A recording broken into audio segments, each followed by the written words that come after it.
30 ऐसे बिजनेसेस जिनको आप गांव में करके महीने के 30,000 रुपए कमा सकते हो।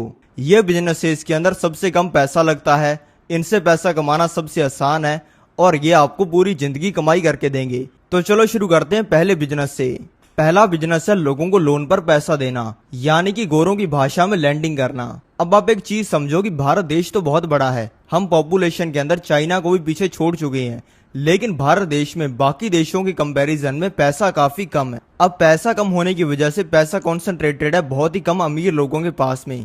यानी कि आप देखते हो ना कि एक इंसान तो एक ही शहर में इतना अमीर है कि उसके पास में 100 करोड़ रुपया है, महंगी महंगी गाड़ियां हैं, 10 करोड़ रुपए की उसके पास में गाड़ियां हैं।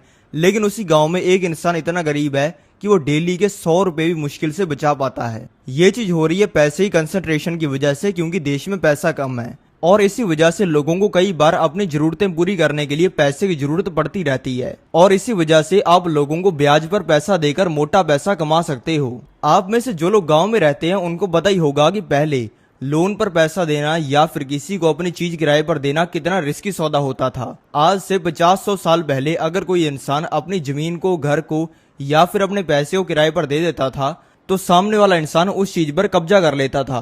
क्योंकि पहले तो बात इतनी सी थी कि अगर आपकी जमीन पर या फिर आपकी चीज पर किसी ने कब्जा कर लिया तो रूल रेगुलेशन कोई काम नहीं करेंगी, आपको पावर से ही वो कब्जे को छुड़ाना पड़ेगा। उसके चक्कर में 5-10 लोग ऐसे टपक जाते थे और सामने वाला इंसान कब्जा तब भी नहीं छोड़ता था। लेकिन आजकल तो ऐसा काम करने में पूरी मौज है। सामने वाले इंसान को घर, गाड़ी, घोड़ा कुछ भी देना हो, पहले उसके पेपर पर लोग साइन करवाते हैं और अगर उस इंसान ने मना कर दिया पैसा देने से तो अगले दिन पुलिस वाले उसको उठा लेते हैं। अब ये समझो कि आप इस चीज से कैसे पैसा कमा सकते हो। और आज के टाइम पे तो इतनी मौज है कि अगर किसी इंसान को लोग लोन पर पैसा देते हैं तो उसके पास में जो चीज है उसको लिखवा लेते हैं। यानी कि सामने वाला इंसान लिख के देता है कि अगर मैं लोन नहीं भर पाया तो आप मेरा घर, गाड़ी या फिर जमीन ले लेना। और वो जो चीज होती है वो लोन के पैसे से कई गुना ज्यादा वैल्यू की होती है। यानी कि अगर किसी इंसान ने 10 लाख रुपए का लोन लिया है तो उसको ऐसी चीज लिखवानी पड़ेगी जो कि 10 लाख रुपए से भी ज्यादा की है। दूसरा तरीका जानने से पहले मैं आपको बताना चाहूंगा कि मैं अपने टेलीग्राम पे ऑनलाइन पैसा कमाने के बढ़िया तरीके शेयर करता रहता हूं। तो अभी डिस्क्रिप्शन के अंदर जाओ और टेलीग्राम के लिंक को क्लिक करके मेरे टेलीग्राम चैनल को ज्वाइन कर लो। और मेरे नाम से बहुत सारे फेक टेलीग्राम चैनल और सोशल मीडिया अकाउंट्स बने हुए हैं, उनसे बचने के लिए डिस्क्रिप्शन में मैंने स्कैम अलर्ट दिया हुआ है, तो उसको भी ध्यान से रीड कर लो। तो चलो अब जानते हैं इससे पैसा कमाने का तरीका। अगर आप गांव में जाओगे और वहां पर लोगों से जाकर पूछोगे कि भाई साहब आपने कर्जा लिया हुआ है, उसमें से कुछ लोग ऐसे होंगे जो कि आपको बताएंगे कि हाँ जी भैया हमने कर्जा लिया हुआ है। अगर आप उनसे पूछोगे ना कि भाई कितने ब्याज पर यानी कि कितने इंटरेस्ट पर आपने कर्जा लिया हुआ है, तो सामने वाला इंसान आपको बताएगा कि मैंने 2 रुपये सैकड़ा पे, 5 रुपये सैकड़ा पे और कई लोगों ने तो 10-15 रुपये सैकड़ा पे भी ब्याज लिया होता है। अब 15 रुपये सैकड़ा का मतलब क्या है, जो लोग शहर में रहते हैं उनको समझ नहीं आया होगा। 15% सैकड़ा का मतलब ये है कि जिस इंसान को आपने लोन दिया है वो आपको उस पैसे का 15% हर महीने चुकाएगा। यानी कि अगर आपने उसको 1 लाख रुपया लोन पर दिया हुआ है तो वो आपको हर महीने 15,000 रुपये देगा और 1 साल में तो लाख रुपए से भी ऊपर दे देगा।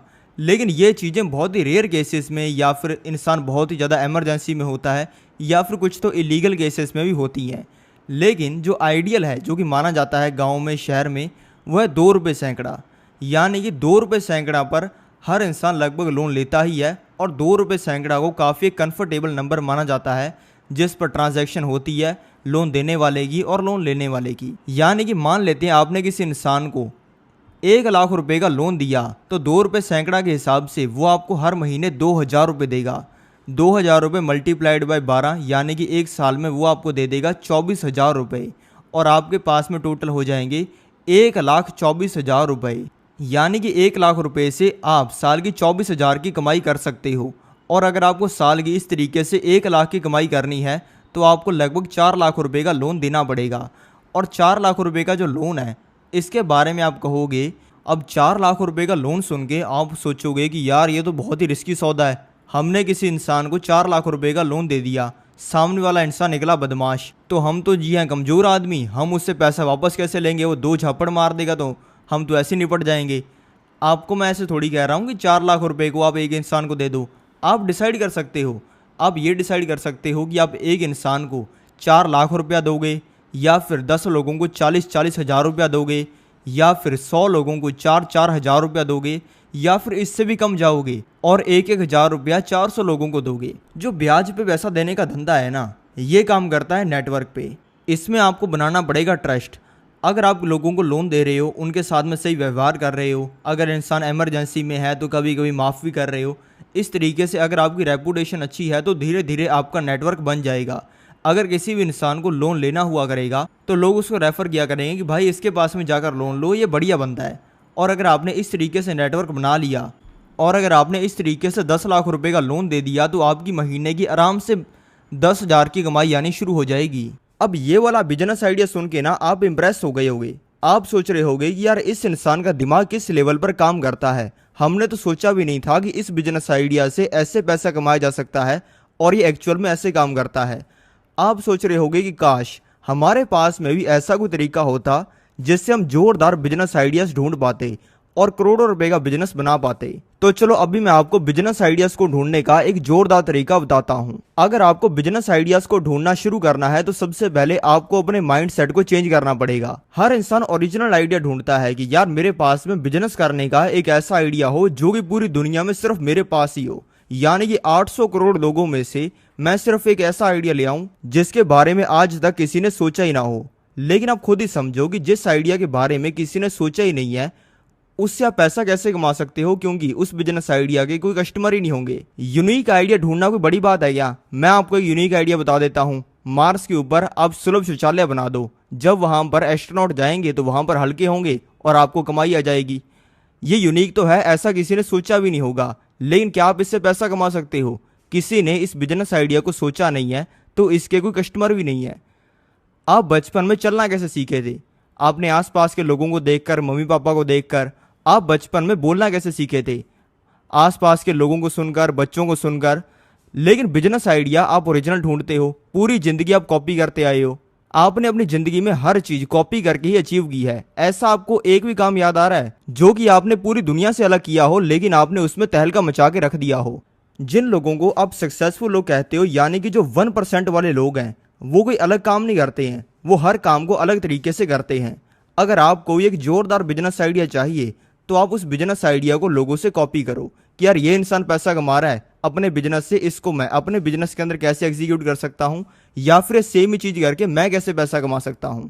क्योंकि जिस चीज से लोग पैसा कमा रहे हैं वो तो फेल हो जाती है। बहुत बड़े बड़े बिजनेस होते हैं जिनमें हजारों करोड़ का इन्वेस्टमेंट लगा होता है, वो फेल हो जाते हैं जो कि हजारों सालों से चल रहे होते हैं। अगर आप कोई ऊट पटांग आइडिया सोचते हो तो वो तो शुरू करने से पहले ही फेल है। इसलिए अगर आपको बिजनेस आइडियाज को ढूंढना शुरू करना है तो लोगों से उनको कॉपी करना शुरू कर दो। अब ये आपको समझ तो आ गया होगा, लेकिन अब आप सोच रहे होंगे कि पूरी दुनिया में तो करोड़ों बिजनेसेस हैं, तो हम किस बिजनेस से आइडिया को कॉपी करें? ये मैं आपको बताऊंगा वीडियो में आगे। तब तक आप वो बिजनेस आइडियाज को समझो जो कि मैं आपको बता रहा हूं। अब जानते हैं दूसरे बिजनेस के बारे में जो कि है डेयरी का। डेयरी का बिजनेस एक ऐसा जोरदार बिजनेस है ना कि ये कभी भी बंद नहीं होने वाला। आज तक आपने ये चीज़ ढेर सारे बिजनेसेस के साथ में सुन ली होगी कि यार फलाने बंदे का बिजनेस था वो बर्बाद हो गया। आपने सुना होगा कि फलाने बंदे की किराने की दुकान थी, उसके साइड में से हाईवे निकल गया, लोग वहाँ से जाने लग गए और उसकी दुकान पर लोगों ने आना बंद ही कर दिया। फलाने बंदे का रेस्टोरेंट था वो बर्बाद हो गया। फलाने बंदे की छोटी सी फैक्ट्री थी, बिजनेस चेंज हो गया तो अब उसका धंधा ही नहीं रहा। ये चीज़ आपने आज तक दर्जनों लोगों के साथ में सुन ली होगी, लेकिन आपने आज तक कभी ये सुना है कि यार फलाने बंदे की डेयरी थी और फिर लोगों ने उस शहर के अंदर दूध ही पीना बंद कर दिया और वो इंसान बर्बाद हो गया? ये जो डेयरी टाइप के बिजनेस होते हैं ना, इनमें मज़ा ये होता है कि भले कुछ भी हो जाए इनका यूज़ लोग करेंगे ही। डेयरी हो गया, दवाइयाँ होंगी, हॉस्पिटल्स हो गए, इस तरीके की चीज़ों का लोग हमेशा यूज़ करेंगे ही। और ये एक ऐसा बिजनेस है जिससे लोग ज़्यादातर टाइम शिफ्ट भी नहीं करते हैं। इंसान एक स्कूल से निकाल कर दूसरे स्कूल में अपने बच्चे को लगा लेगा, लेकिन एक डेयरी से अगर वो पहले दूध ले रहा है तो दूसरी डेयरी पर शिफ्ट नहीं करेगा, क्योंकि उसको डर होगा अपनी हेल्थ का। अब मैं आपको बताता हूँ कि डेयरी का बिजनेस करके लोग लाखों करोड़ों रुपया कैसे कमा रहे हैं। सबसे पहले ये समझते हैं कि डेयरी के बिजनेस के अंदर कोर चीज़ क्या है। डेयरी के बिजनेस में कोर चीज़ है गौ माता। गौ माता जो कि 15 से लेकर 20 लीटर दूध देती है, वो आती है लगभग 1 लाख रुपए की। 1 लाख रुपए के अंदर अच्छी आपको गाय मिल जाएगी। और डेयरी बिजनेस के अंदर ऐसा भी होता है कि अगर आप गाय को अच्छा चारा डालते हो, वो ऑर्गेनिक है, वो अच्छे तरीके से उगाया हुआ है, उसमें कोई पेस्टिसाइड्स नहीं है, तो वो और ज़्यादा दूध देती है। इसी वजह से जिन लोगों के फार्म है वही ये चीज़ को करते हैं, क्योंकि उनके पास में एज होती है इस बिजनेस के अंदर आगे निकलने की। एक जो गाय 1 लाख रुपए की आती है, वो महीने का 30,000 रुपये तक का बिजनेस जनरेट करके दे देती है। ये कैसे होता है चलो जानते हैं। गाय आई 1 लाख रुपए की, देती है वो आराम से डेली का 15 से लेकर 20 लीटर दूध। अब आप ये बताओ कि 1 लीटर दूध बिकता कितने का है। कुछ लोगों को नॉलेज होगी, कुछ लोगों को नहीं होगी, इसी वजह से अलग अलग आंसर आएंगे। कोई कहेगा 30 रुपये, 50 रुपये, 100 रुपये तक भी कुछ लोग जाएंगे जिनको नॉलेज नहीं है। मैं आपको बताना चाहूँगा कि 1 लीटर दूध वही चीज़ है जैसा कि है एक फ़ोन 200 रुपये का भी आता है, 20,000 का भी आता है, और एप्पल का 2 लाख का भी आता है। प्रोडक्ट में फ़र्क नहीं है, प्रोडक्ट सारे फ़ोन ही हैं, लेकिन उसकी प्रेजेंटेशन के अंदर फ़र्क है। 1 लीटर दूध से सिर्फ 20 रुपया भी कमाया जा सकता है। बंदा अगर बकवास क्वालिटी का माल प्रोवाइड कर रहा है तो 40 रुपया भी, 80 रुपया भी, 100 रुपया भी और 500,000 रुपया भी लोग 1 लीटर दूध से कमाते हैं। बस इसमें यूज़ आपको करनी होती है क्रिएटिविटी। लेकिन हम मान रहे हैं कि एक इंसान थोड़ी मोटी तिकड़म लगाकर, थोड़ा मोटा छोटी मोटी क्रिएटिविटी का यूज़ करके 1 लीटर दूध से 50 रुपये कमा रहा है। तो 20 लीटर एक दिन में दूध निकला एक गाय का, उससे कमाए 50 रुपये, तो कमाई हो गई 1,000 रुपये की। 1,000 को मल्टीप्लाई कर दो 30 के साथ में, यानी कि वो उस गाय से कमा लेगा 30,000 रुपये। या फिर अगर आप ये चीज़ करोगे तो आप कमा लोगे 30,000 रुपये। लेकिन ये 30,000 रुपया प्रॉफिट नहीं है। कई स्टार्टअप्स के साथ में आपने सुना होगा ना कि कंपनी का रेवेन्यू है 100 करोड़ रुपए का, कमाती है महीने के 2 लाख रुपए या 10 लाख रुपए। इसके अंदर भी ये रेवेन्यू है, इसमें से जो एक्सपेंस है वो कटेगा।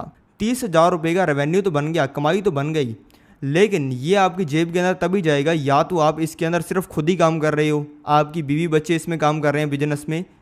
लेकिन अगर आपने लोगों को रख के काम करवाया है तो कम से कम डेली का आपका इस चीज़ से इतना पैसा कमाने के लिए खर्चा होगा 300 रुपये का, और महीने में होगा 9,000 का, जो कि बनता है मोटा मोटा 10,000। तो यानी कि 30,000 रुपये का रेवेन्यू होगा, उसमें से 10,000 जो है वो एक्सपेंस हो जाएगा और बचेंगे मोटे मोटे 20,000 रुपये, और ये जाएगा आपकी जेब में। और दूध से पैसा कमाने के बहुत सारे तरीके हैं, जैसे कि मैंने आपको बताया कि 50 रुपया तो आराम से बन जाता है। सिर्फ दूध भी बेच रहे हैं लोकल कंपनियों को तो बन जाता है। अगर हम इससे एक लेवल ऊपर जाएं और एक लेवल ऊपर के किसान बने तो वो बेचते हैं अमूल जैसी कंपनियों को दूध, या फिर और भी जो डेयरी कंपनीज हैं वो कमा लेते हैं इससे भी ज़्यादा पैसे।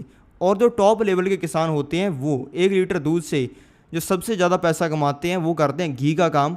मैं खुद एक ऐसे इंसान को जानता हूं जिसने डेली 100 लीटर दूध का जुगाड़ बना रखा है, यानी कि उसने बहुत सारी गायें रख रखी हैं। 100 लीटर दूध वो डेली निकालता है और हर लीटर दूध वो बेचता है 60 रुपये का, यानी कि वो डेली की 6,000 की कमाई करता है। जैसे बिजनेस आइडियाज़ मैं आपको बता रहा हूँ, वैसे बिजनेस आइडियाज़ आपको भी काफ़ी बार आते होंगे। आप सोचते हो कि यार मेरे पास में ये आइडिया है, इससे मैं तहलका मचा के रख दूंगा, और फिर आप बैठ जाते हो उस आइडिया को रिफाइन करने के लिए कि यार अगर मैं ये काम करूंगा तो उसमें मैं ये कर सकता हूँ, फिर मैं इतना पैसा कमा लूंगा, लैम्बोर्गिनी खरीद लूंगा, हेलीकॉप्टर में घुमा करूंगा। लेकिन बाद में आप उस पर कभी काम ही नहीं करते हो और बाद में आपके उस आइडिया का कुछ नहीं होता है।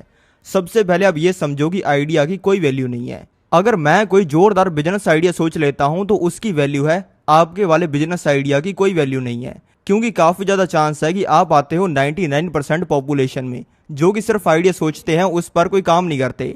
भारत की 150 करोड़ की पॉपुलेशन है, अगर हर इंसान डेली 2 आइडिया भी सोच लेगा ना तो 300 करोड़ आइडिया हो जाएंगे। और हर इंसान अपने वेले टाइम में ऐसा ऊट पटांग दिमाग लगाता रहता है, इसलिए भारत में डेली हजारों करोड़ आइडिया सोचे जाते हैं, लेकिन उनमें से काम करके पैसा कौन कमा पाता है? जो कि जो बिजनेस आइडिया सोचता है उस पर काम करना शुरू कर देता है। अगर आप एक आदत बना लेते हो कि आप एक छोटा सा आइडिया सोचोगे, उस पर काम करोगे, बाद में अगर वो सही परफॉर्म नहीं किया तो अगला आइडिया ढूंढोगे, ऐसे अगर आप करते रहोगे तो आपकी जिंदगी के अंदर स्नोबॉल इफेक्ट आएगा। स्नोबॉल इफेक्ट का मतलब होता है कि एक चीज जो कि पहले छोटी है लेकिन अगर वो आगे बढ़ती रहती है तो वो बड़ी होती रहती है। अब आपको ये समझ आ गया कि आइडिया सोचने के बाद में अगर हम उस पर थोड़ा सा भी काम करना शुरू कर देते हैं तो हमें बहुत ही बड़ा रिजल्ट देखने को मिलता है। लेकिन अब आप सोचोगे कि हमारे पास में तो बहुत सारे बिजनेस आइडिया हैं, तो उनमें से किस बिजनेस आइडिया को चूज करके हम उस पर काम करना शुरू करें। वीडियो में आगे मैं आपको बताऊंगा कि आप अपने लिए बेस्ट आइडिया कैसे ढूंढ सकते हो। अब जानते हैं तीसरे बिजनेस के बारे में, जो कि मेरे फेवरेट बिजनेसेस में से एक है। ये बिजनेस हजारों सालों से चलता आ रहा है और आगे भी हजारों सालों तक चलेगा। आपके परदादा के टाइम से ये बिजनेस चलता हुआ आ रहा है और आपके पोते के पोते के टाइम तक ये चलेगा। ये बिजनेस है ट्रांसपोर्ट का। पिछले हजारों सालों में व्हीकल चेंज हुए हैं। पहले लोग घोड़ा गाड़ी पर जाते थे, उससे पहले वाले लोग भैंसिया पर वैसी चीज़ों पर जाते थे, घोड़े पर जाते थे। फिर घोड़ा गाड़ी आई, फिर आज के टाइम पे लोग लैम्बोर्गिनी में भी जा रहे हैं कहीं पर उनको जाना हो तो। लेकिन इसमें व्हीकल बदले हैं, लेकिन ये बिजनेस चेंज नहीं हुआ है। आज के टाइम पे ऐसी टेक्नोलॉजी नहीं आई है कि इंसान मुंबई में खड़ा होकर अपने हाथ के ऊपर बटन दबाएगा तो वो दिल्ली पहुंच जाएगा एक ही सेकंड में। मैक्सिमम वो जा सकता है तो एयरप्लेन से जा सकता है, उसमें एयरप्लेन एक ट्रांसपोर्ट का व्हीकल बन जाएगा। अब जानते हैं इस बिजनेस से पैसा कमाने का तरीका, और बिल्कुल इसके बेस से सबसे लो वाले लेवल से शुरू करते हैं।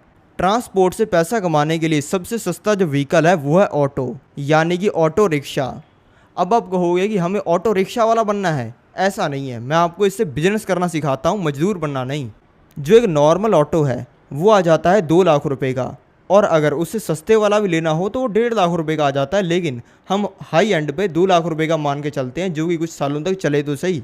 एक ही दिन के अंदर लाएं, अगले दिन से वो चलना बंद हो जाए और बाद में पापा आपके पिछवाड़े पर डंडा मारें, ऐसा काम नहीं करना। तो अब जानते हैं ऑटो से कैसे मोटी कमाई की जा सकती है। सबसे पहले जानते हैं कि ऑटो से 1000 रुपया कैसे डेली का कमाया जा सकता है। 1000 रुपया आपको वैसे कमाना मुश्किल लग सकता है कि यार 1000 रुपया डेली का कमाना बहुत मुश्किल है, बड़ी बड़ी जॉब करने वाले नहीं कमा पाते, लेकिन ऑटो से कमाना ये बिल्कुल आसान है। 1000 रुपया कमाने के लिए अगर इसको गांव में चलाएं, हर इंसान एवरेज, ऑटो में बैठने वाला हर इंसान एवरेज 10 रुपये तो देता ही है। अगर हर इंसान एवरेज, कोई इंसान 50 रुपये भी देगा, कोई लंबा रूट तय कर रहा है तो, लेकिन मान लेते हैं एवरेज हर इंसान 20 रुपये ही देता है, तो 50 ही कस्टमर चाहिए। ऑटो के अंदर गांव के अंदर 10-10 लोग चढ़ के जाते हैं, तो वो कितनी मोटी कमाई करते हैं आप ये समझो।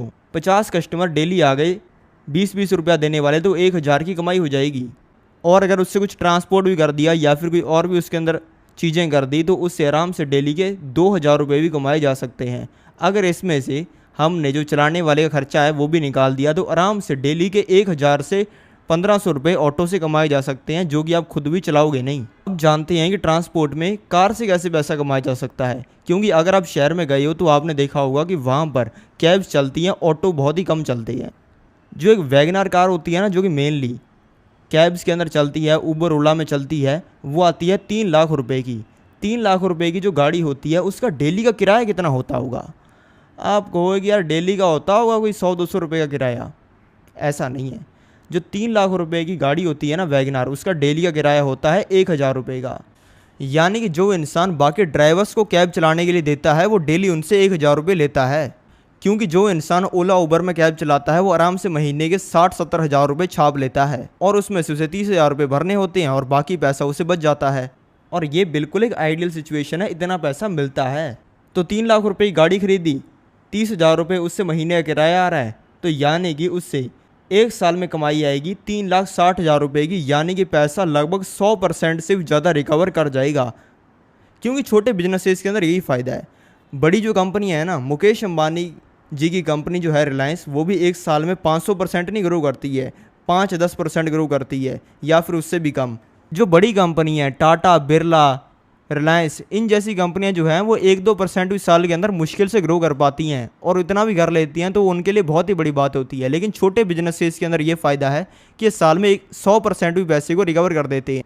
यानी कि इसमें आपका लगा गया, आपने गाड़ी खरीदी, उससे लाइसेंस वगैरह बनवाया, सब कुछ चीज़ें की जो करनी होती हैं कैब में उसको चलाने के लिए, उसका परमिट बनवा कर एक ड्राइवर को उसको दे दिया, महीने के आपको उससे 30,000 रुपये आने शुरू हो जाएंगे। अब बढ़ते हैं इससे भी बड़े ट्रांसपोर्ट के बिजनेस पे, जो कि है बस का। बस का बिजनेस एक बहुत ही शानदार बिजनेस है। बस में तो आपने सभी ने घूमा होगा, लेकिन क्या आपको पता है कि बस वाला एक्चुअल में कितना पैसा कमाता है? एक रोडवेज बस आती है 25 लाख रुपए की, और वहीं पे एक एसी वाली स्लीपर बस जिसमें लोग आराम से सो के जाते हैं सपना चौधरी का फ़ोन पर डांस देखते हुए, वो आती है मात्र 33 लाख रुपए की।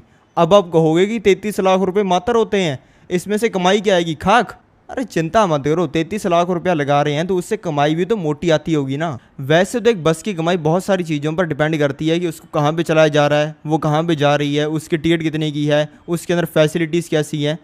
लेकिन इसमें मोटा मोटा हिसाब किताब चलो हम मारते हैं। सबसे पहले बस खरीदने के बाद में जो खर्चा आता है उसका हिसाब किताब लगा लेते हैं। जो बस का टॉप का ड्राइवर होता है वो भी 25,000 रुपये के अंदर नौकरी करता है, और जो कंडक्टर होता है, हेल्पर होता है, वो करता है 15,000 रुपये में नौकरी, और ये भी टॉप का। कईयों को तो 10,000 रुपया भी नहीं मिलता। 25,000 और 15,000 हुए 40,000। यह है फिक्स एक्सपेंस। और ऊपर से अगर बस डेली चल रही है, दिन के अंदर 10-10 घंटे चल रही है, तो वो डेली 4 से लेकर 5,000 रुपये का फ्यूल बर्न करेगी। तो इसमें 5,000 रुपया और जो तो इसमें हम 5,000 रुपया और जोड़ देते हैं, ये हो गया 45,000 रुपया। अगर एक बस डेली 10-10 घंटे चल रही है तो वो डेली 5,000 रुपये का फ्यूल भी बर्न करेगी। अगर 30 से इसको मल्टीप्लाई कर दें तो इसका हो गया 1.5 लाख रुपये खर्चा। और बाकी खर्चे जो हमने पहले जोड़े थे वो अगर इसके अंदर ऐड कर लें तो टोटल ये हो गया लगभग 2 लाख रुपये का खर्चा। अगर मान लेते हैं एक बस के अंदर सीटें हैं 50, अब 50 सीटों पर 50 लोग बैठेंगे एक बारी के अंदर। अगर एक दिन में वैसी एक बस के अंदर 300 लोग भी चढ़ जाते हैं, कोई इंसान 10 रुपये देता है तो कोई इंसान 200 रुपये देता है तो कोई इंसान 500 रुपये भी देता है। लेकिन अगर हम एवरेज मान लेते हैं कि 300 लोग चढ़े, हर इंसान ने एवरेज दिए सिर्फ 100 रुपये, और इसको मल्टीप्लाई कर दें 30 के साथ में, तो उसकी कमाई हो जाएगी 9 लाख रुपए की। इसमें से अगर 2 लाख रुपए खर्चे भी निकाल दें तो 6 लाख रुपए बच जाएंगे। अगला बिजनेस आइडिया मैं आपको बताने से पहले ये बताता हूँ कि बेस्ट बिजनेस आइडिया कौन सा होता है काम करने के लिए। बिजनेस आइडियाज के बहुत सारे टाइप होते हैं और जो बेस्ट बिजनेस आइडिया का टाइप है वो चलो जानते हैं। बेस्ट बिजनेस आइडिया का टाइप है प्रॉब्लम को सॉल्व करना। प्रॉब्लम को सॉल्व करो और इससे पैसा कमाओ। ये आपने आज तक बहुत बार बहुत सारे लोगों से सुन लिया होगा और आपको भी लग रहा होगा कि मैं सेम ही बात करने वाला हूँ, लेकिन ऐसा नहीं है। लोग आपको ये बताते हैं कि लोगों की जो दिक्कत विजुअली आपको दिख रही है उसको आप सॉल्व कर देते हो तो आप पैसा कमा लोगे, लेकिन ऐसा नहीं है। अगर आप उस प्रॉब्लम को सॉल्व करते हो जो कि विजुअली दिख रही है तो वो कोई यूनिक चीज़ नहीं है और उससे आप पैसा नहीं कमा सकते हो। जो मेन कंपनियां आज के टाइम पे पैसा कमा रही हैं वो लोगों के कब्जे नहीं छुड़ा रही हैं, वो ऐसी प्रॉब्लम्स को सॉल्व कर रही हैं जो कि लोगों को दिखती ही नहीं है। अब आप ये बताओ कि जो कोका कोला होता है वो लोगों की प्रॉब्लम को सॉल्व करता है या नहीं करता है। अब आप सोचोगे कि यार कोका कोला तो हमारे लिए बढ़िया नहीं है, तो ये तो कौन सी प्रॉब्लम को सॉल्व करता है, थोड़ी सी दिक्कतें बढ़ाता है ये जिंदगी में। लेकिन कोका कोला जितनी बड़ी प्रॉब्लम को सॉल्व करता है उतनी कोई भी नहीं करता। कोका कोला, मैकडोनाल्ड्स, डोमिनोज, यानी कि इस तरीके की जो भी मजेदार खाने वाली चीजें हैं जिनको खाकर आपको मजा ही आ जाता है, ये तो इंसान की सबसे बड़ी प्रॉब्लम को सॉल्व कर रही हैं। और वो सबसे बड़ी प्रॉब्लम है मजा। आप कहोगे कि लोगों को मजा देना उनकी कोई प्रॉब्लम को दूर करना नहीं है, लेकिन अगर ऐसा है तो आप फिर 300 रुपए क्यों देते हो मूवी देखने के लिए, या फिर आप अपनी गर्लफ्रेंड को घुमाने के लिए 5-10 हजार रुपए का खर्चा क्यों करते हो। उससे आपको कोई मॉनेटरी बेनिफिट हो रहा है, यानी कि आपको कोई उससे पैसा आ रहा है? नहीं आ रहा है ना, लेकिन वो आप करते हो सिर्फ मजे लेने के लिए। यानी कि आप इस तरीके की दिक्कतों को ढूंढो जिनके बारे में ज्यादातर लोग सोचते नहीं है और जो कि छुपी हुई हैं, और उनको सॉल्व करके आप मोटा पैसा कमा सकते हो। अब जानते हैं चौथे बिजनेस के बारे में जो कि है क्विक बिजनेस। अब जानते हैं चौथे बिजनेस के बारे में जिसको कहा जाता है क्विक बिजनेस। यानी कि ये बिजनेस साल के अंदर 24 घंटे 365 दिन नहीं चलता, ये चलता है साल में 3-4 दिन, या फिर और ज़्यादा पकड़ लें तो 5 दिन, और मैक्सिमम पकड़ लें तो 10 से लेकर 15 दिन। यानी कि इसको करने वाले लोग साल में ज़्यादा टाइम काम नहीं करते। नॉर्मल टाइम पे तो अपनी नौकरी या फिर अपना कोई छोटा मोटा बिजनेस करते हैं, लेकिन क्विक बिजनेस के टाइम पे वो एकदम से तैयार हो जाते हैं मोटा कैश छापने के लिए। क्विक बिजनेस आपको हर साल देखने को मिलता है। जब कोई होली दिवाली जैसा त्यौहार आता है तब आपके शहर के अंदर बहुत सारी दुकानें लग जाती होंगी ना, जिनके बारे में आपको पता ही नहीं होता कि यार ये किस इंसान की है। नॉर्मली जो इंसान गांव में रहता है उसको पता होता है कि यार ये फलानी दुकान पप्पू हलवाई की है, ये बिल्लू मिस्त्री की है। लेकिन फेस्टिवल पर ऐसे ऐसे लोग दुकान लगा लेते हैं जिनके बारे में किसी को पता ही नहीं होता शहर में कि ये है कौन, और यही लोग मोटा पैसा छापते हैं। क्विक बिजनेस में सबसे ज़्यादा फेमस है पटाखों का बिजनेस। तो इसी से कितना पैसा बन सकता है चलो जानते हैं। क्विक बिजनेस में सबसे ज़्यादा फेमस है पटाखों का बिजनेस। जब आप बचपन में पटाखे खरीदने के लिए जाते थे तब आपकी मम्मी या फिर आपके पापा आपको क्या कहते थे कि पैसों को क्यों आग लगाने के लिए जा रहा है, मैं दे देता हूँ तेरे को 50 रुपये, 100 रुपये, 200 रुपये, उसको ही आग लगा दे और जाकर 2000 के पटाखे मत खरीद। ऐसा क्यों कहा जाता था? क्योंकि जो पटाखे हैं इनकी कोई वैल्यू तो होती ही नहीं है, बारूद होता है सिर्फ, उसको आग लगा दो फट जाता है, बस इतनी सी बात है। गोल्ड खरीदा 3 लाख रुपए का तो वो अगले साल 6 लाख रुपए का हो जाएगा, लेकिन पटाखे खरीदे 3000 के तो उसकी 30 रुपये की और 3 रुपये तक की वैल्यू नहीं है। इसी वजह से पटाखों के बिजनेस में मार्जिन बहुत ही मोटा होता है। 50 से लेकर 90% तक का मार्जिन पटाखों के बिजनेस में देखने को मिलता है। जिन पटाखों को आप दिवाली पर 1000 का खरीदते हो ना, वो तमिलनाडु के अंदर और ऐसे जो छोटे मोटे स्टेट हैं इनमें 20-20 रुपये के, 30-30 रुपये के बिकते हैं। जो एक पटाखा आपको 100 रुपये का मिलता है ना स्काई शॉट वाला, वो वहाँ पर मिल जाता है 10 रुपये का, क्योंकि वहाँ पर ये सभी पटाखे बनते हैं। और फिर धीरे धीरे करते करते ट्रांसपोर्टर की कॉस्ट, डिस्ट्रीब्यूटर की कॉस्ट, इन सभी को जोड़ने के बाद में जो पटाखे हैं उनकी वैल्यू बढ़ जाती है। अब जानते हैं पटाखों के बिजनेस से आप कैसे पैसा कमा सकते हो। मान लेते हैं आपने 1 लाख रुपए के पटाखे खरीदे, और ये मैं इलीगल करने के लिए नहीं कह रहा हूँ, आपकी स्टेट के अंदर इलीगल है तभी करना, और सभी परमिट लेकर लाइसेंस लेकर तभी ये करना है। तो 1 लाख रुपए के पटाखे खरीदे, उनको रखा एक गोदाम वगैरह के अंदर, और उसके बाद में अगर हम उसे बेचते हैं तो कितना पैसा आ सकता है, चलो जानते हैं। मैंने आपको बताया कि 50 से लेकर 90% तक का मार्जिन इसमें मिल जाता है, लेकिन कुछ पटाखों के अंदर मार्जिन काफ़ी कम रहता है, लेकिन 10% का तो उनमें भी रहता है, यानी कि मोटा मोटा 30% का मार्जिन इसमें मिल जाता है। यानी कि लाख रुपए के पटाखे खरीदे तो उससे 30,000 की कमाई होती है। और ये होती कुछ इस तरीके से है। मान लेते हैं आपने 1 लाख रुपए के पटाखे खरीदे और उनको बेचने के लिए लगा दिया। वैसे तो लोग ज़्यादा पैसे के पटाखे खरीदते हैं बिजनेस करने वाले, लेकिन हम 1 लाख रुपए का एग्जाम्पल ही लेते हैं।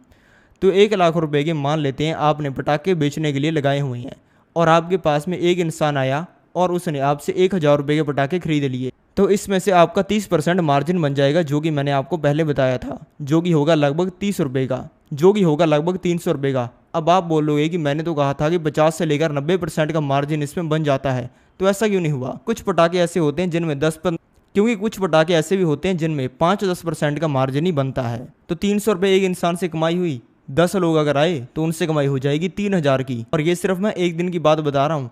अगर ऐसे एक दिन में 100 लोग आ गए, अगर इसको मल्टीप्लाई कर दें तो नंबर आ जाएगा 30,000 रुपये का, यानी कि एक दिन के अंदर 30,000 रुपये की कमाई हो जाएगी। और अगर डेली ये इस तरीके से 30,000 रुपये, कभी 20,000 रुपये, 10,000 रुपये फेस्टिवल के सीजन के अंदर बनते रहते हैं, तो ऐसी दुकान लगाकर ही आप 3-4 लाख रुपये कमा सकते हो। और 1 लाख रुपए के पटाखों से 30,000 रुपया बनेगा हर बार। तो जितना आप इसको एक्सपेंड कर सकते हो उतना ही ज़्यादा आप इससे पैसा कमा सकते हो। अगर आपको बिजनेस करके ज़िंदगी में कुछ बड़ा करना है तो आप अपना रोल मॉडल बना लो गुजराती लोगों को। गुजराती लोगों से अगर आप बिजनेस को सीखोगे, और अगर आपने गुजराती लोगों के एक रूल को भी अगर आपने अपनी ज़िंदगी में यूज़ करना शुरू कर दिया तो आपकी ज़िंदगी बदल जाएगी। इसका मैं आपको एक एग्जाम्पल देता हूँ। गुजराती लोग बिजनेस वो करते हैं जिसमें कंपटीशन बिल्कुल ही नहीं होता। आप बहुत कम बार देखोगे गुजराती लोगों को ऐसा बिजनेस करते हुए जिसमें हर तीसरा बंदा काम कर रहा है। ना के बराबर चांस है कि आप कोई ऐसे गुजराती को देखोगे जिसने अभी टैक्सी का काम करना शुरू कर दिया है, खेती करनी शुरू कर दी है, यानी कि ऐसा बिजनेस करना शुरू कर दिया है जिसको हर तीसरा इंसान कर रहा है। गुजराती लोग जो होते हैं वो ऐसा बिजनेस करते हैं जिसमें चिड़िया तो क्या ही पर मारेगी, कुत्ता भी पूछ नहीं मारता, यानी कि उसमें तो कोई भी नहीं होता। गुजराती लोग बड़े बाजार में छोटी इलायची का बिजनेस करके एक लंबी रोल्स रॉयस लेते हैं, लेकिन वहीं पे आप वही काम करते रह जाते हो जिसको हर तीसरा इंसान कर रहा है। अगर आप एक गुजराती आदमी से उसके बिजनेस के बारे में पूछोगे तो आपको जवाब मिलेगा कि जी हम फलानी कंपनी के नट बोल्ट बनाते हैं, हम छोटी इलायची का काम करते हैं, हम फलानी चीज को भारत से चाइना के अंदर एक्सपोर्ट करते हैं जिसका आपने नाम भी नहीं सुना होगा, वो आपको ऐसी चीज के बारे में बताएंगे। गुजराती जो अपनी ज़िंदगी के अंदर फॉलो करते हैं, अगर आप भी अपनी ज़िंदगी के अंदर उस चीज़ को स्टेप बाय स्टेप फॉलो करना शुरू कर दो तो फिर आपको अपनी ज़िंदगी बदलने से किसी का बाप नहीं रोक सकता। क्योंकि गुजराती, मारवाड़ी, इन लोगों ने ये रूल्स आज उठ के नहीं बना लिए हैं। ये रूल इनके हजारों सालों से चलते आ रहे हैं और हजारों सालों से बढ़िया तरीके से काम कर रहे हैं। जैसे बिजनेस बदलते रहते हैं लेकिन बिजनेस का टाइप सेम ही रहता है, वैसे पैसे कमाने के तरीके बदलते रहते हैं लेकिन जो पैसे के रूल हैं वो सेम ही रहते हैं। गुजराती लोग किन रूल्स को फॉलो करते हैं और गुजराती इतने अमीर क्यों होते हैं वो मैंने अपनी एक वीडियो के अंदर बताया हुआ है, जो कि आप मेरे YouTube चैनल पर जाके देख सकते हो। दूसरा तरीका जानने से पहले मैं आपको बताना चाहूँगा कि मैं अपने टेलीग्राम पे ऑनलाइन पैसा कमाने के बढ़िया तरीके शेयर करता रहता हूँ। तो अभी डिस्क्रिप्शन के अंदर जाओ और टेलीग्राम के लिंक को क्लिक करके मेरे टेलीग्राम चैनल को ज्वाइन कर लो। और मेरे नाम से बहुत सारे फेक टेलीग्राम चैनल और सोशल मीडिया अकाउंट्स बने हुए हैं, उनसे बचने के लिए डिस्क्रिप्शन में मैंने स्कैम अलर्ट दिया हुआ है, तो उसको भी ध्यान से रीड कर लो। अब जानते हैं छठे बिजनेस के बारे में, जो कि है जोमेटो और स्विगी जैसी ऐप्स को यूज़ करके पैसा कमाना। अगर आपको इन ऐप से पैसा कमाने की नॉलेज है तो फिर आप इससे चुटकियों के अंदर ही पैसा कमा सकते हो।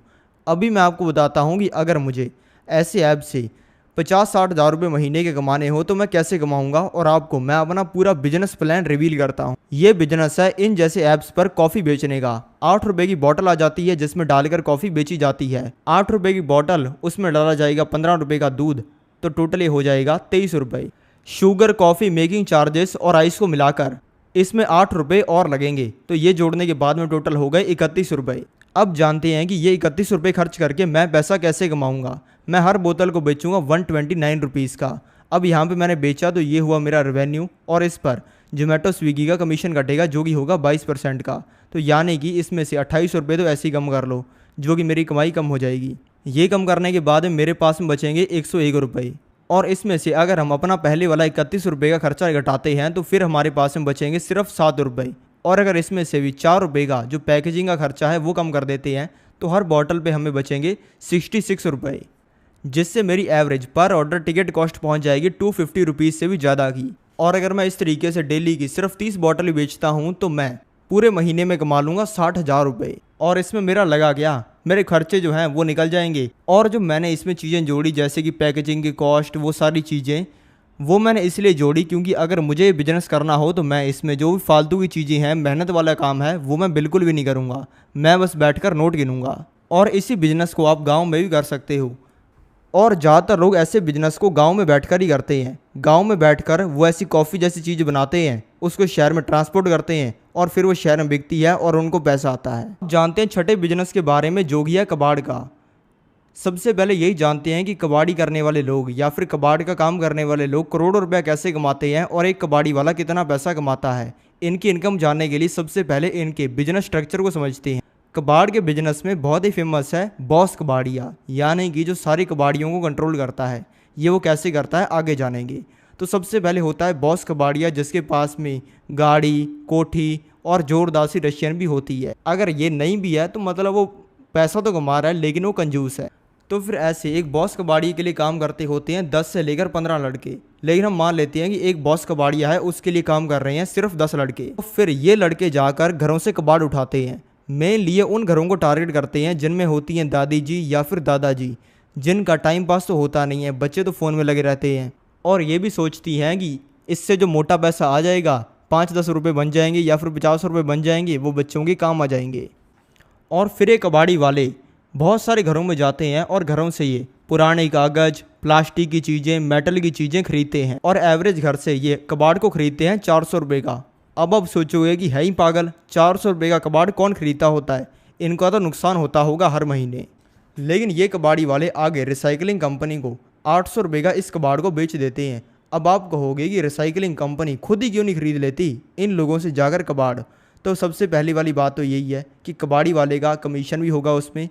और दूसरी बात यह है कि कबाड़ी वाला इसे सिर्फ एक रिसाइकलिंग कंपनी को नहीं बेचता, वो मल्टीपल रिसाइकलिंग कंपनीज को बेचता है। जैसे कि बोतलों का कबाड़ पानी बनाने वाली कंपनी को बेच दिया और इलेक्ट्रॉनिक्स का कबाड़ इलेक्ट्रॉनिक्स बनाने वाली कंपनी को बेच दिया। यानी कि ऐसे कबाड़ी वाले हर घर से 400 रुपया कमाते हैं और एक एवरेज कबाड़ी वाला डेली ऐसे 10 घरों से कबाड़ उठाता है, जैसे इसकी डेली 4,000 की और महीने की 1,20,000 की कमाई हो जाती है। और फिर इसमें से कमीशन जाता है बॉस कबाड़ियों को।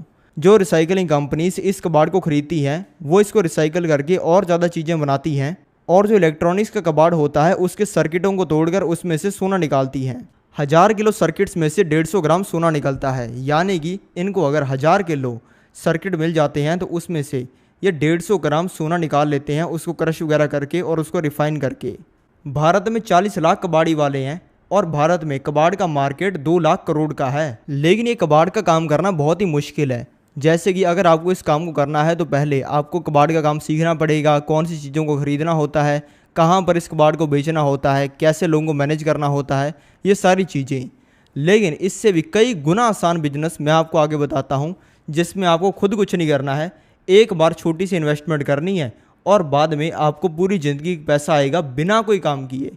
लोग आपको आपके पास में आकर पैसा दे के जाएंगे। अगर आपको बिजनेस करके अपनी ज़िंदगी में कुछ बड़ा करना है तो कभी भी आप स्टार्टअप करने के ऊपर फोकस मत करना, बिजनेस करने के ऊपर फोकस करना। स्टार्टअप और बिजनेस सुनने में तो बिल्कुल सेम लगते हैं, लगता है कि दोनों के अंदर सेम ही काम करना होता है, लेकिन दोनों में ज़मीन आसमान का फ़र्क है। अगर आप एक ऐसे इंसान से बात करोगे जो कि स्टार्टअप कर रहा है और उससे पूछोगे कि भाई तू कितना पैसा कमा रहा है, तो वो कहेगा पैसा वो क्या होता है, हम पैसा वैसा कमाने के ऊपर ध्यान नहीं देते, अभी हम कस्टमर्स को एक्वायर कर रहे हैं, अभी हम एड्स चला रहे हैं, उससे कस्टमर लाएंगे, फिर 120 सालों बाद उससे पैसा कमाएंगे, और अभी हम महीने का 1 लाख रुपए का घाटा कर रहे हैं। और जो बड़े स्टार्टअप हैं वो हर महीने 10 करोड़ का, 20 करोड़ का, 100 करोड़ का भी घाटा करते हैं। स्टार्टअप्स के पास में दूसरे लोगों का पैसा होता है, इन्वेस्टर्स का पैसा होता है, और उसको वो उड़ाते रहते हैं। और जिन स्टार्टअप्स के बारे में आप सोचते हो ना कि ये स्टार्टअप साल का 1,000 करोड़ 2,000 करोड़ कमाता है, वो स्टार्टअप होता ही नहीं है, वो होता है एक बिजनेस। बस उसकी टैगलाइन होती है स्टार्टअप। सबसे पहले आपको ये क्लियर करने की जरूरत है कि पैसा जेब से जा रहा है वो कोई बिजनेस नहीं है, पैसा जेब में आ रहा है वो बिजनेस है। अगर एक इंसान की कंपनी है, उसमें 50 लोग काम कर रहे हैं लेकिन वो पैसा कुछ नहीं कमा रहा, वो बिजनेसमैन कम है। लेकिन वहीं पे अगर एक पंचर वाला है जो कि डेली के सिर्फ 500 रुपए भी कमा रहा है ना, तो वो उस इंसान से बड़ा बिजनेसमैन है जिसके पास में 50 लोग काम कर रहे हैं लेकिन वो पैसा एक नहीं कमा रहा। यानी कि मनी इन, यानी कि पैसे का आना बिजनेस होता है, पैसे का जाना कोई बिजनेस नहीं होता, वो होता है नुकसान। अगर आप कोई ऐसा बिजनेस करने के बारे में सोच रही होगी, अभी तो 1 साल आपका नुकसान होगा, अगले साल आपको पैसा आएगा, तो अगले साल आप कहोगे कि यार अगले साल पैसा आएगा, और इस तरीके से साइकिल कंटिन्यू होता जाएगा। नुकसान में बिजनेस को चलाकर बाद में उससे मोटा पैसा कमाना शुरू कर देना, यह है बड़े लोगों का काम। ये चीज Mukesh Ambani sir, Gautam Adani sir, Ratan Tata sir कर सकते हैं, लेकिन आप नहीं कर सकते हो। आपके पास में पैसा लिमिटेड है, आपके पास में मैन पावर लिमिटेड है, यानी कि काम करने वाले लोग लिमिटेड है, आपकी नॉलेज भी लिमिटेड है, क्योंकि आज तक आपने काफ़ी ज़्यादा चांस है कि कोई भी बिजनेस नहीं किया है, यानी कि हर चीज़ आपके पास में लिमिटेड है। इसलिए आप अनलिमिटेड टाइम तक किसी भी चीज़ को करते नहीं रह सकते हो। आपके पास में टाइम लिमिटेड है। आपको लगता है कि यार मैं तो वेला हूँ, मैं तो पूरी ज़िंदगी भी किसी भी काम को करके देख सकता हूँ, बहुत ज़िंदगी बड़ी है, लेकिन आपके पास में टाइम लिमिटेड है। आपके पास में 2-3 साल ही होंगे जिनमें आप कुछ करके देख सकते हो, बाद में आपको भी कुछ छोटा मोटा करना पड़ेगा, क्योंकि आपको अपना घर भी चलाना है। आप सोचते होगे कि यार मेरे पास में तो मैन पावर भी अनलिमिटेड है, यानी कि मेरे पास में तो काम करने वाले लोग भी बहुत हैं, मेरा छोटा भाई है उससे काम करवा लूंगा, मेरी बहन है उससे काम करवा लूंगा, कोई छोटा मोटा करना होगा। थोड़े टाइम बाद वो भी आपके लिए कोई काम नहीं कर पाएंगे, क्योंकि उनकी शादी हो जाएगी या फिर वो खुद का कुछ करना शुरू कर देंगे। और ना ही आपके पास में अनलिमिटेड नॉलेज है। ऐसा नहीं है कि आप कोई भी बिजनेस को करोगे आपके पास में इतनी नॉलेज है कि आप बकवास से बकवास बिजनेस से पैसा कमाना शुरू कर दोगे। इसलिए आपको बिजनेस भी ऐसा चुनना पड़ेगा जिसमें आप दिमाग कम लगाओ लेकिन पैसा ज्यादा आए। और फिर बड़े लेवल पर जाने के बाद में आप फिर ऐसा बिजनेस कर सकते हो जिसमें आपका दिमाग ज्यादा लगे और पैसा कम आए, क्योंकि तब आपके पास में दिमाग होगा तो सही। इस बिजनेस से पैसा कमाने के लिए सबसे पहले आपके पास में 60 से लेकर 70 स्क्वायर फुट की जगह, इस बिजनेस से पैसा कमाने के लिए आपके पास में 60 से लेकर 70 स्क्वायर फुट की जगह होनी चाहिए। उसके ऊपर एक छोटा सा कोठा बना हुआ होना चाहिए या फिर एक छोटी सी दुकान टाइप की जगह बनी होनी चाहिए, और उसके ऊपर कंक्रीट की छत होनी चाहिए, और वहाँ पर 24 घंटे इलेक्ट्रिसिटी होनी चाहिए। यानी कि ऐसा नहीं होना चाहिए कि आपके पास में लोग आएँ और एकदम से फ्यूज़ उड़ जाए और बाद में वहाँ पर कोई इलेक्ट्रिसिटी रही ही ना। और वो एक गुड विजिबिलिटी वाली जगह होनी चाहिए, यानी कि लोगों को दिखना चाहिए कि यार ये है जगह। क्योंकि अगर आपने इस बिजनेस को किसी जगह पर छुपाकर या फिर एक छोटे मोटे कारखाने में किया तो वहाँ पर एक इंसान नहीं आएगा। अब आप पूछोगे कि उस जगह पर हमें एक्चुअल में करना क्या है। उस जगह पे आपको खोलना है एक एटीएम, और ये चीज़ करने के बाद में आपको अपने शहर के सबसे बड़े बैंक के पास में जाना है। ऐसा नहीं है कि आप Lallu Panju private limited bank के अंदर चले गए और उसने आपका मामला रिजेक्ट कर दिया और बाद में आपने सोचा कि यार ये बिजनेस तो मैं कर ही नहीं सकता। आपको जाना है अपने शहर के बड़े बैंक के पास में, और बड़े बैंक में जाने के बाद में आपको उस जगह की लोकेशन, अपनी इन्फॉर्मेशन, अपनी चड्डी का साइज़ सब कुछ बैंक वालों को देना पड़ेगा। और ये देने के बाद में वो चेक करेंगे कि आपकी एक्चुअल में औकात है एटीएम खोलने की या फिर नहीं है। और फिर अगर आपने बैंक के अंदर इस चीज़ को क्लियर कर लिया तो फिर बैंक वाले टीम को भेजेंगे वहाँ पर चेकिंग करने के लिए। बैंक वाले वहाँ पर चेकिंग करेंगे, ये देखेंगे कि जो चीज़ें आपने वहाँ पर बताई हैं वो वहाँ पर हैं या फिर नहीं है। ऐसा तो नहीं है कि जिस जगह के बारे में आप कह रहे हो कि वहाँ पर एटीएम है वहाँ पर भैंसें खड़ी हुई हैं और वो गोबर कर रही हैं। और फिर लास्ट में वो डाटा साइंस लगाएंगे और ये देखेंगे कि वहाँ पर लोग आएंगे या फिर नहीं पैसा निकालने के लिए। क्योंकि अगर बैंक वाले किसी लल्लू पंजू जगह पर पैसे लेकर अपना एटीएम लगाने की परमिशन दे देते हैं और बाद में अगर वो एटीएम बंद हो जाता है क्योंकि सामने वाले इंसान का फ़ायदा नहीं होता, तो फिर बैंक वालों की ही बदनामी होगी ना। पर ट्रांजैक्शन पे जो एटीएम होता है वो देता है 8 रुपया, यानी कि इसमें ऑनलाइन ट्रांजैक्शन होनी चाहिए, यानी कि ऑनलाइन इंसान ने पैसा निकाला या फिर पैसा निकाला तो वो इसके अंदर काउंट होगा। और जो कैश ट्रांजैक्शन होती है, यानी कि इंसान ने पैसा निकाल लिया एटीएम से, तो उसमें जो एटीएम वाली कंपनी है वो 2 से लेकर 3% का कमीशन देती है। यानी कि 100 रुपया किसी इंसान ने निकाला तो आपको 2 से लेकर 3 रुपये मिल जाएंगे। और बढ़िया जगह पर अगर आपका एटीएम हुआ तो वहाँ पर डेली 500 से लेकर 800 लोग आएंगे, यानी कि आपकी होगी डेली वहाँ पर 3 से लेकर 4,000 की कमाई। और महीने की आपकी कितनी होगी वो जान लेते हैं, और आपकी महीने की होगी 1 से लेकर 1.5 लाख रुपए की कमाई। और अगर आपने इस तरीके से 5 जगह पर एटीएम लगा दिए, हर एटीएम से आपको आ रहा है 1 लाख रुपया, तो 1 लाख रुपए को मल्टीप्लाई कर देते हैं 5 के साथ में, तो आपकी कमाई होगी 5 लाख रुपए की हर महीने। लेकिन एक बार इसके अंदर आपको मोटा इन्वेस्टमेंट लगाना पड़ेगा, लेकिन बाद में फिर आपको पूरी जिंदगी पैसा आएगा। आप में से ज़्यादातर लोगों की दिक्कत है कि हम बिजनेस तो करना चाहते हैं, लेकिन हम बिजनेस करने के बारे में सीखे कहाँ से। हम डेली यूट्यूब पे ऐसे ढेर सारे लोगों की वीडियोस देख लेते हैं जो कि बिजनेस करके मोटा पैसा कमा रहे हैं। काफ़ी लोगों से हम ये सुन लेते हैं कि ये बिजनेस करके आप मोटा पैसा कमा सकते हो, ऐसे पैसा कमा सकते हो। कुछ लोगों से आप ये सुन लेते हो कि बिजनेस करना कैसे होता है, लेकिन आप अल्टीमेटली उससे पैसा नहीं कमा पाते हो। क्योंकि अगर आप यूट्यूब से, इंस्टाग्राम से या फिर ऐसे किसी भी ऑनलाइन प्लेटफॉर्म से बिजनेस करने के बारे में सीख रहे हो तो उसकी कोई वैल्यू नहीं है। अगर आपको पानी में तैरना नहीं आता है और अगर मैं आपको पूरी जिंदगी सिखाता रहूं, यानी कि अगर आपको नहीं आता है, आपको बचपन में 5 साल से मैं सिखाना शुरू कर देता और 50 की उम्र तक सिखाता और बाद में आपको पानी में कूदने के लिए कहता, तो आप पहली बार में नहीं तैर पाते या कुछ भी कर पाते, क्योंकि वो सारा किताबी ज्ञान है, वो एक्चुअल लाइफ में काम नहीं करता। आप ऑनलाइन तो कई बार अमीर बन जाते हो, आपको कई वीडियोस को देख के लगता है कि यार अब मुझे सारा ज्ञान हो चुका है, अब मैं ऐसे पैसा कमाऊंगा, लेकिन आप उससे ऑनलाइन अमीर बनते हो, आप ऑफलाइन उससे 1 रुपया नहीं कमा पाते हो। अगर आपको एक्चुअल में धंधा करके पैसा कमाना है तो एक्चुअल में जो लोग काम करते हैं उनसे आप सीखना शुरू करो। जब भी आपकी जेब से 1 रुपया लगे ना, आप ये देखो कि आपकी जेब से सामने वाला इंसान पैसा कैसे ले गया।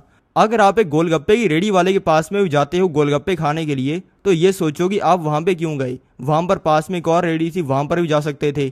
अच्छा, इसकी जो एडवर्टीजमेंट थी, इसका जो बोर्ड था वो कूल था। उस गोलगप्पे वाले ने अपनी गोलगप्पे की रेडी एक लड़कियों के हॉस्टल के बाहर लगा रखी थी, वहां पर 3-4 लड़कियां गोलगप्पे खा रही थी, तो आप भी चले गए। वो सस्ते बेच रहा था, उसके बोलने का तरीका क्या था, वो एस्टिमेटेड कितना पैसा कमाता होगा डेली का, उसने 1 घंटे में कितने गोलगप्पे बेचे, हर चीज के ऊपर आप ध्यान दो। आप भले माचिस की एक तेली खरीद रहे हो या फिर एक गाड़ी खरीद रहे हो, हर टाइम ये ध्यान दो कि सामने वाला इंसान आपसे पैसा कैसे ले गया।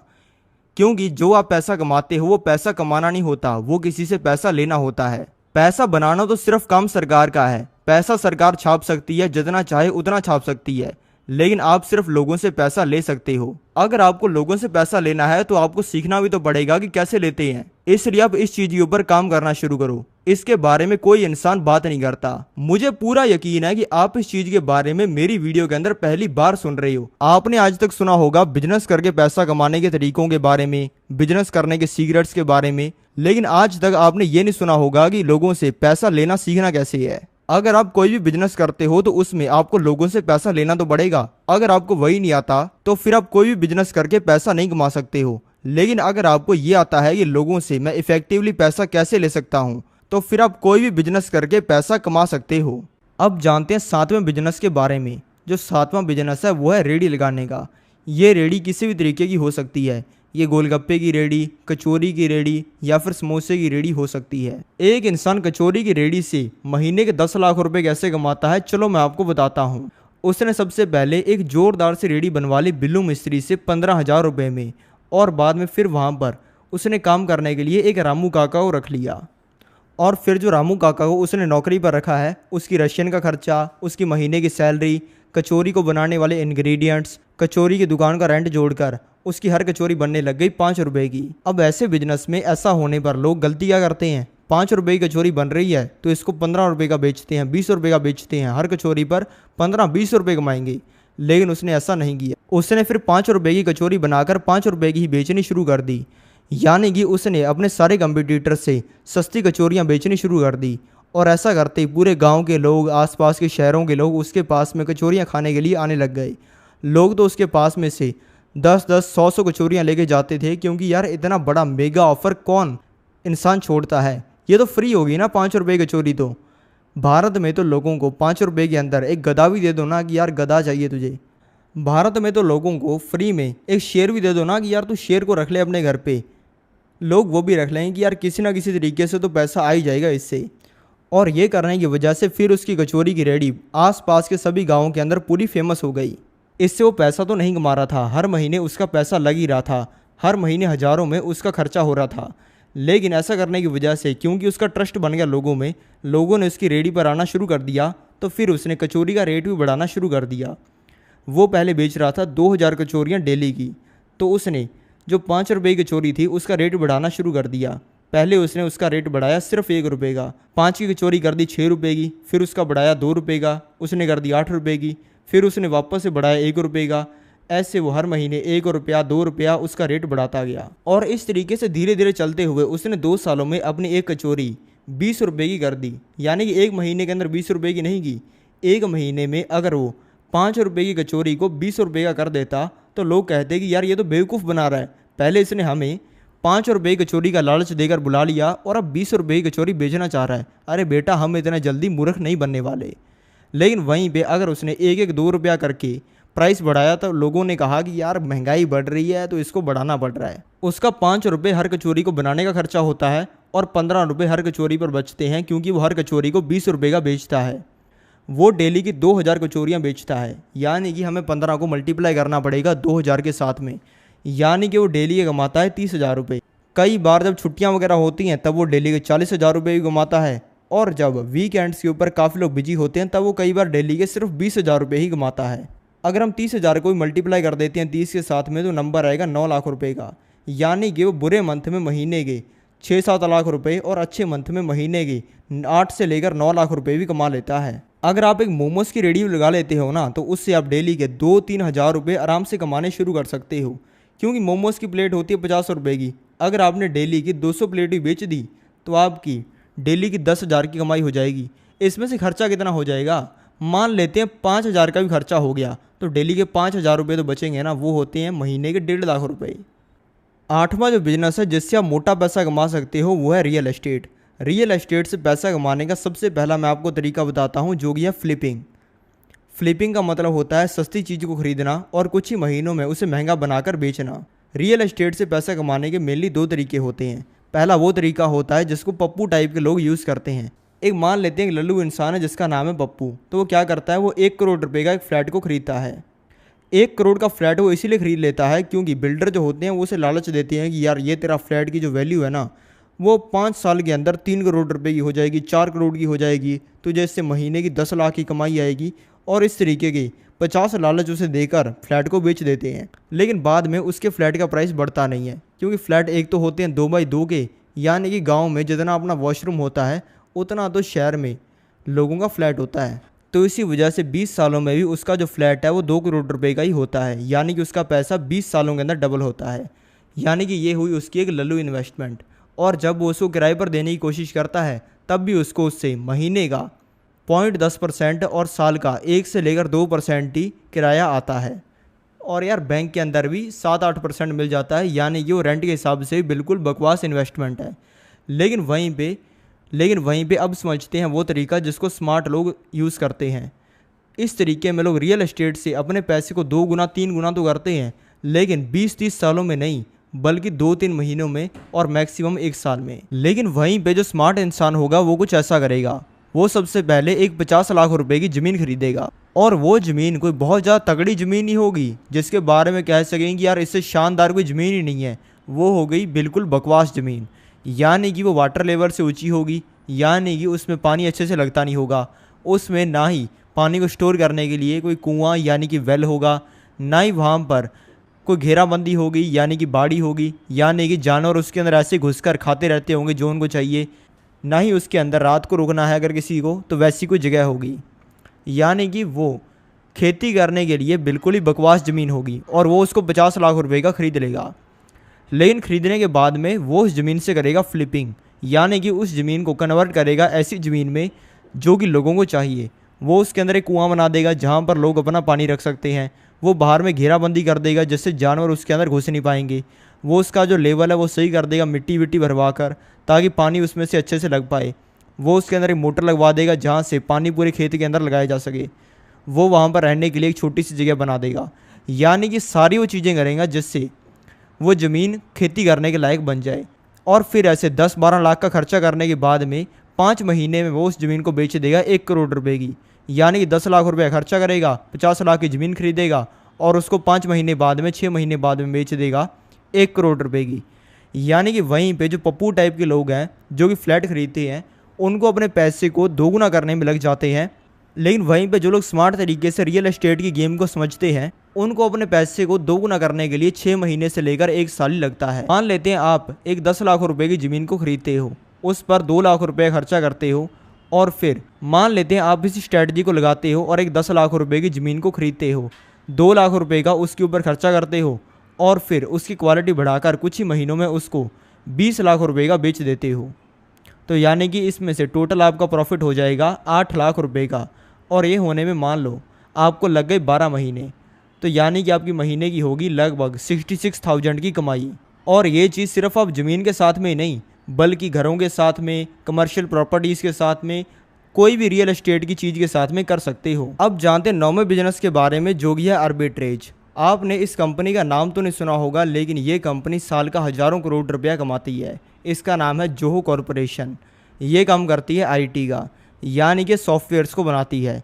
अब आपको इसका नाम सुन के लग रहा होगा कि यार सॉफ्टवेयर बनाने वाली कंपनी है, तो शहरों के अंदर बड़े ही कूल से लोग होते होंगे, लैपटॉप लेकर सॉफ्टवेयर बनाते होंगे, अलग इनके डाटा सेंटर होते होंगे जहाँ पर पता नहीं क्या क्या होता होगा। लेकिन ये कंपनी लोगों से काम करवाती है भारत में और सॉफ्टवेयर्स को बेचती है अमेरिका जैसे देशों में। लेकिन इस काम को ये कंपनी शहरों में नहीं करती, यानी कि शहरों में इस कंपनी के ऑफिस बहुत ही कम है। ये मेनली गांव वाले लोगों से काम करवाती है और फिर उन सॉफ्टवेयर्स को भारत के बड़े शहरों में और अमेरिका जैसी कंट्रीज़ के अंदर बेचती है। और इसी चीज़ का यूज़ करते हैं बहुत सारे लोग, यानी कि वो आर्बिट्रेज का फ़ायदा उठाते हैं। अब अगर आपको एक इंसान से शहर में काम करवाना है तो वो एक काम के लिए मांगेगा 50,000 रुपये, लेकिन वहीं पे वही काम आपको एक इंसान से गांव में करवाना है तो वो आपसे मांगेगा सिर्फ 5-10 हज़ार रुपये। यानी कि आप इस आर्बिट्रेज का फ़ायदा उठा सकते हो। यानी कि आपको पहले एक बिज़नेस को बिल्ड करना पड़ेगा। अगर आपने पहले एक बिज़नेस को बिल्ड कर लिया या फिर आपको पता चल गया कि यार ये बिज़नेस बहुत ही ज़्यादा प्रॉफिटेबल है, तो फिर आप लोगों को उसमें काम करने के लिए रख सकते हो।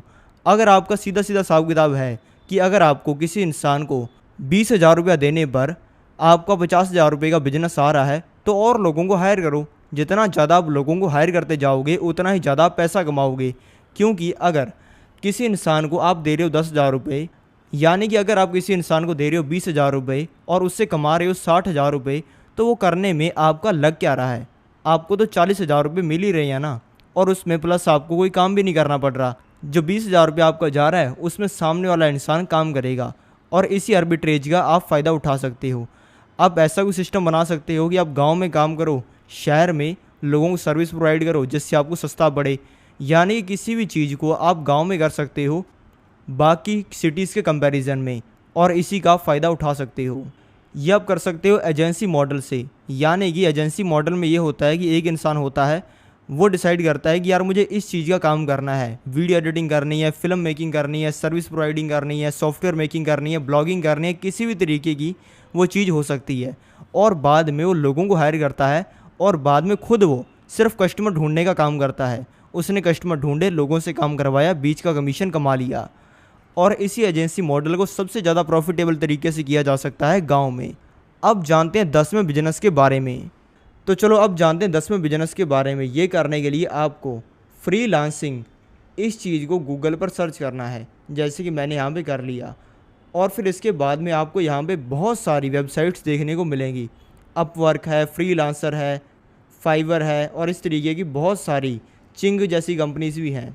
यानी कि ये सारी कंपनीज आपको मौका देती हैं फ्रीलांसिंग करने का। फ्रीलांसिंग का सीधा सा मतलब होता है your place your time and you are the boss. यानी कि फ्रीलांसिंग में आप जब चाहते हो तब काम करते हो, जितना चाहते हो उतना काम करते हो और जिस मर्जी चीज़ का काम करते हो। यानी कि आप इसके अंदर खुद के ही बॉस होते हो। फ्रीलांसिंग के लिए मैं आपको यहाँ पे एक वेबसाइट खोलकर एग्जांपल देता हूँ। जैसे कि मैंने यहाँ पे फाइवर वेबसाइट खोल ली है, तो यहाँ पर आप देखो कि बहुत सारी चीज़ें हैं, जैसे कि है AI artist, logo design, WordPress, voice over, video explainer और इस तरीके की हज़ारों चीज़ें आपको यहाँ पर देखने को मिलेंगी। अगर आपको आती है graphic designing, digital marketing, writing, translation, video animation, voice over करना, बिजनेसेस के साथ में डील करना, लाइफस्टाइल को मेंटेन करना लोगों के, या फिर फोटोग्राफी करना, या फिर आपको डाटा बहुत ही अच्छा देखने को आता है, यानी कि आपका जिस भी चीज़ के अंदर इंटरेस्ट है उसको आप करके पैसा कमा सकते हो फाइवर जैसी वेबसाइट से। जैसे कि मैंने यहाँ पर डाटा पर क्लिक किया तो यहाँ पर कितनी सारी फील्ड्स आ गई जिससे आप पैसा कमा सकते हो। यानी कि अगर आपको किसी भी चीज़ के बारे में थोड़ी सी भी नॉलेज है ना, यानी कि मान लेते हैं आपको कोई चीज़ करना बहुत ही अच्छे से आता है, तो उसको आप ऐसी फ्रीलांसिंग वेबसाइट्स पर बेचकर पैसा कमा सकते हो। और अगर आपको किसी भी चीज़ के अंदर इंटरेस्ट है तो वैसे ही चीज़ को 1-2 महीने के अंदर सीख कर आप इससे पैसा कमाना शुरू कर सकते हो। फ्रीलांसिंग में फ़ायदा ये होता है कि आपका काम कम होता है, पैसा ज़्यादा होता है। एक जो नॉर्मल फ्रीलांसर होता है जो कि वीडियो एडिटर होता है, यानी कि वो लोगों की वीडियोस को एडिट करने का काम करता है, वो भी आराम से महीने का 30-40 हज़ार रुपया कमा लेता है। यानी कि फ्रीलांसिंग में महीने का 30-40 हज़ार रुपया कमाना बिल्कुल ही आसान है। अब जानते हैं 11वें बिजनेस के बारे में, जो कि है क्रिएटिव फार्मिंग, यानी कि दिमाग लगाकर फार्मिंग करना। अगर आप देखोगे तो गाँव के अंदर ही कुछ लोग तो ऐसे होते हैं जो कि खेती करते हैं और उनकी हालत बहुत ही ख़राब होती है। बेचारे वो कर्जे में डूबे हुए होते हैं, उनके घर पर किराएदार आते रहते हैं, सिर पर इतना ज़्यादा पैसे का बोझ होता है कि समझ नहीं आता होता उनको कि क्या करें अपनी ज़िंदगी में। लेकिन वहीं पे उसी गांव में कुछ ऐसे लोग होते हैं जो कि अजीब चीज़ों की फार्मिंग करके मोटा पैसा कमाते हैं। क्योंकि अगर हम बात करें नॉर्मल फार्मिंग की, जिसमें हम नॉर्मल चीज़ें उगाते हैं जो कि नॉर्मली यूज़ होती हैं, नॉर्मली खेतों में उगाई जाती हैं, नॉर्मली जिसका लोग यूज़ करते हैं, वैसे आप 1 एकड़ से कमा सकते हो 5,000 रुपये नॉर्मल काम करके। लेकिन वहीं पे अगर आपने अपने खेत के अंदर लगा दिए सेब या फिर वैसे मैंगो जैसी कोई चीज़ें, तो आप 1 एकड़ से ही 50,000 रुपये तक कमा सकते हो। कुछ लोग ऐसे भी हैं जो कि कोल्ड स्टोरेज बना लेते हैं अपने गांव में और उसको किराए पर देकर वो मोटा पैसा कमाना शुरू कर देते हैं। यानी कि अगर आप क्रिएटिविटी के साथ में फार्मिंग भी करते हो तो वो आपके लिए बहुत ही ज़्यादा प्रॉफिटेबल हो सकता है। अगर आपके पास में खेत है तो क्रिएटिव फार्मिंग करने के लिए आप अपने खेत का एक हिस्सा लो। कुछ लोगों के लिए वो 1 एकड़ हो सकता है या फिर 1 एकड़ का भी 10वां हिस्सा हो सकता है अगर आपके पास में खेत कम है तो, यानी कि ज़मीन कम है तो उसके ऊपर आप अलग अलग चीज़ें हर महीने एक्सपेरिमेंट करके देखो। ऐसी 50 चीज़ें हैं जिनको आप अपने खेत के अंदर लगाकर एक्सपेरिमेंट कर सकते हो। अगर आपने बहुत सारी चीज़ें थोड़े थोड़े टाइम तक करके देख ली, थोड़ा थोड़ा पैसा लगाकर, तो आपको ऐसी बहुत सारी चीज़ें मिल जाएंगी जिससे आप आराम से 1 एकड़ से 30-40 हज़ार रुपया महीने का कमा सकते हो। अगर आपने ऐसी बहुत सारी चीज़ें करके देख ली तो आपको ऐसे बहुत सारे तरीके मिल जाएंगे जिससे आप कुछ ही एकड़ ज़मीन से महीने के लाखों रुपए तक कमा सकते हो। मैं आपको मिलता हूँ अगली वीडियो में, और ये जो वीडियो आपको स्क्रीन पर दिखाई दे रही है ये है मेरी फेवरेट वीडियो और ये आपकी ज़िंदगी भी बदल सकती है। तो अभी इस पर क्लिक करो और इसे देखो।